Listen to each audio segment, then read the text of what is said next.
So నిన్న బెంగళూరులో అట వర్ష బీభత్సం అట. కూలిన బౌరింగ్ ఆసుపత్రి ప్రహరీ కూడా కూలిందట. ఫుట్పాత్ వ్యాపారులపైన పడ్డ శిథిలాలు 7 చనిపోయారట. వర్ష బీభత్సం. అసలు ఏ కాలంలో ఉన్నాం మనం?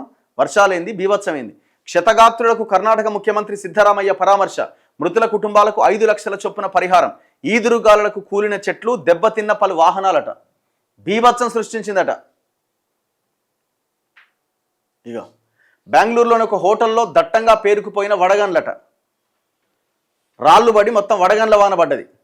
ఇది మొత్తం ప్రజలుగా మనం చేసుకున్నటువంటి తప్పిదాల వల్లనే ఇగో ఇది. అంటే పర్యావరణాన్ని మొత్తం ఖతం చేసేస్తున్నాం. ఎప్పుడు వాన పడుతుందో ఎప్పుడు ఎండ కొడుతుందో అర్థం కాని పరిస్థితి. బెంగళూరు నగరంలో అకాల వర్షం బీభత్సం సృష్టించింది. బుధవారం సాయంత్రం నగర వ్యాప్తంగా ఒక్కసారిగా ఈదురుగాలులతో వడగండ్ల వాన కురిసింది. వందలాది చెట్లు కూలిపోయినాయి. మెజెస్టిక్ ప్రాంతంలోని రైల్వే స్టేషన్ వద్ద భారీ చెట్టు కూలిపోవడంతో పలు కార్లు ధ్వంసమైనాయి. ఈ వర్షానికి శివాజీనగర్లోని బౌరింగ్ ఆసుపత్రి ప్రహరీ కూడా కూలింది. ఆ శిథిలాల కింద చిక్కుకొని 7 చనిపోయారు. 10 మందికి పైగా గాయపడ్డారు. శివాజీనగర్ బస్టాండ్ నుంచి సెయింట్ బసిలికా చర్చికు వెళ్లే ప్రధాన రహదారికి ఒకవైపు సుమారు 10 అడుగుల ఎత్తున ఈ ప్రహరీ ఉన్నది. ఇటీవల దీన్ని మరమ్మత్తు పనులు ప్రారంభించారు. ఈ క్రమంలో గోడకు ఒకవైపు మట్టి ఉండడంతో వర్షపు ధాటికి అది కూలిపోయింది. ఫుట్పాత్ వ్యాపారులు ఎండ తీవ్రత నుంచి రక్షణ కోసం ప్రహరీ పైనుంచి షెడ్ వేసుకున్నారట. వర్షం కురుస్తున్న సమయంలో వ్యాపారులు, పాదచారులు వాటి కింద నిలబడిన సమయంలో ప్రమాదం జరగడంతో మరణాల సంఖ్య పెరిగింది.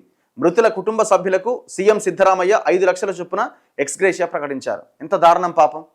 జీవితాలు ఆగమైపోయినాయి.